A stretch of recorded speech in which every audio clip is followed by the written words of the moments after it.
After Hours goes Hollywood tonight. We're at the Staples Center, all set to unravel one of the great mysteries of the NHL, which is how a young man from a small country with 7 sheets of ice and 100 registered adult hockey players has become one of the stars of the NHL. But Anze Kopitar is the first and only, to this point, Slovenian to play in the NHL, and no one knows this story better than Mark Crawford, who was Anze's first NHL coach. In fact, Anze, some of the players from those 2 years could take credit for Mark being in broadcasting now and not behind the bench of an NHL team, but you're not one of them, because you gave him everything you had in your first 2 seasons. 20 goals your first year, 32 goals, 77 points last season. And where do you want to start, Mark? Perhaps with a question to Anze about how he likes his new coach? Would that be good? No, we'll leave that one off.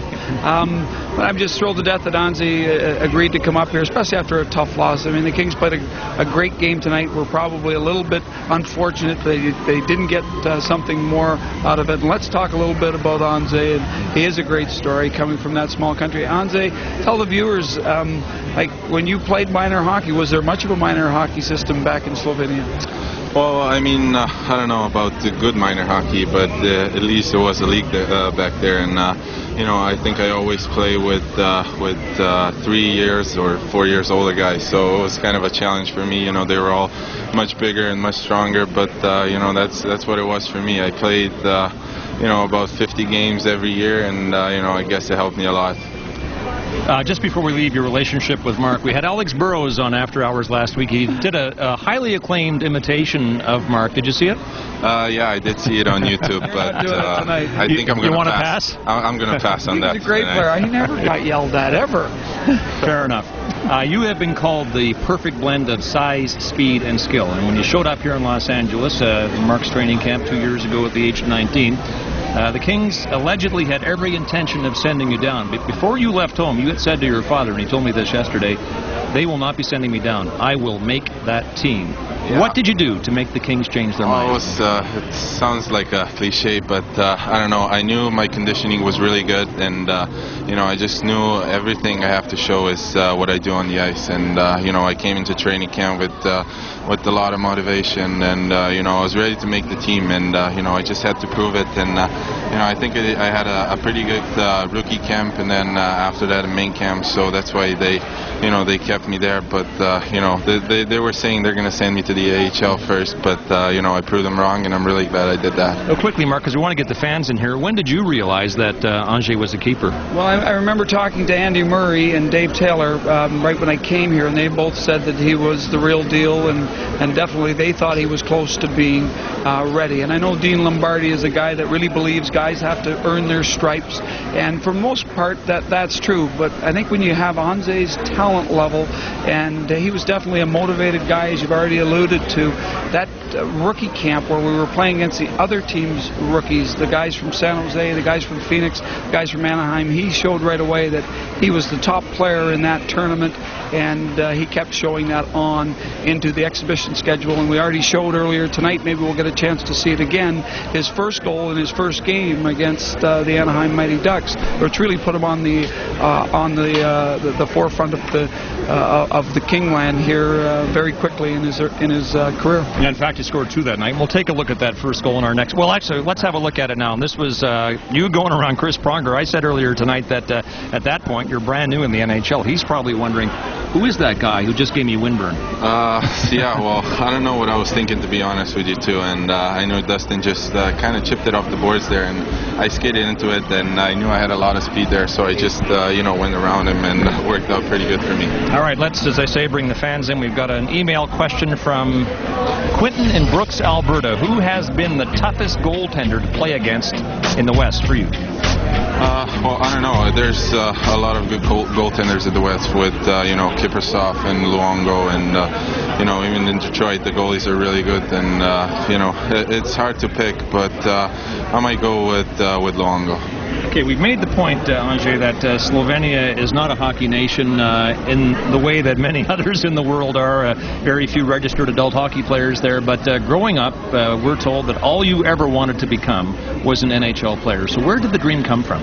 I don't know. I mean, my dad was playing hockey before, so it was kind of easy for me to go, you know, after him. I remember he came home one day and he cut me a little stick, and you know, he shot left too. So that's that was his first stick. But after that, I started watching him on TV when I understood the game a little bit, and it was fun back there. The arenas in Slovenia were packed too, and there was actually a big rivalry going on between Team Jesenice and Team Ljubljana, which is the capital, and that's how I kind of fall in love with hockey, and I've been in love with hockey ever since.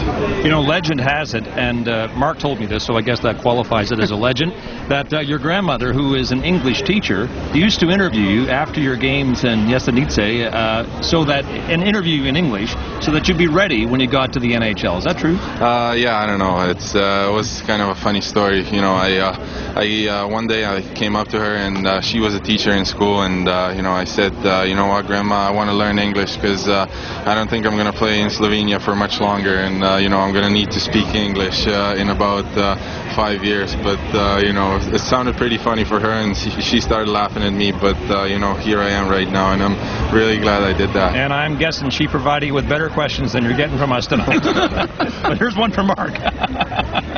Oh, that's a good way. That was a great segue. No pressure there. No pressure at all. Well, Anze, we talked a lot earlier about goaltending in the league. Also, for fans in Canada who see a lot of the Northwest Division, how competitive and how much of a battle is it playing down here, where you're playing against these top teams in the Western Conference, San Jose, Anaheim, Phoenix, and Dallas all the time? Yeah, well, it's pretty hard division for us. I mean, with Anaheim, Dallas, and San Jose, and now Phoenix got a lot stronger too this year, and it might be the toughest division in the league, but we got to battle through it. I think we have a good group of guys that are playing really good hockey right now. We got to battle and compete every night, and I'm pretty sure results are going to come too.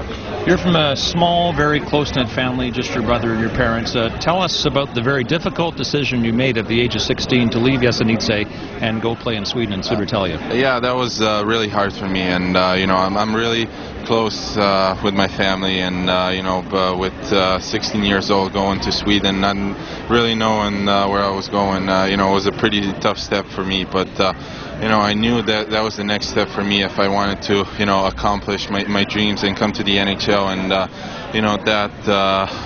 well, there you are in Södertälje, right? Yeah, the age of 17 or 18. That's 18. I didn't really have the cage on anymore, but that was my next step, and I'm really glad I took it, and it was a really good experience for me. By the way, that picture, or these pictures, come to us from Peter Rodmalm, who is the official photographer for Södertälje, and he tells us that they still follow your career very closely there. Now, who are all those people? That's Jonathan Eriksson. He's with the Detroit system right now, and that's me in the net. And there's a couple more guys from Södertälje, and that's actually the picture from my draft day. And I remember that day pretty good. Well, and that is a perfect segue, because what you were notable for on draft day when the Kings' Dave Taylor took you 11th was that you weren't there. Why not? I don't know. I mean, the full season started in Södertälje. We were playing exhibition games, and I thought just staying there wouldn't give me the jet lag, but I regret it a little bit right now, because it's obviously a great experience to be there, and got presented a jersey, but that's how it is. But still happy.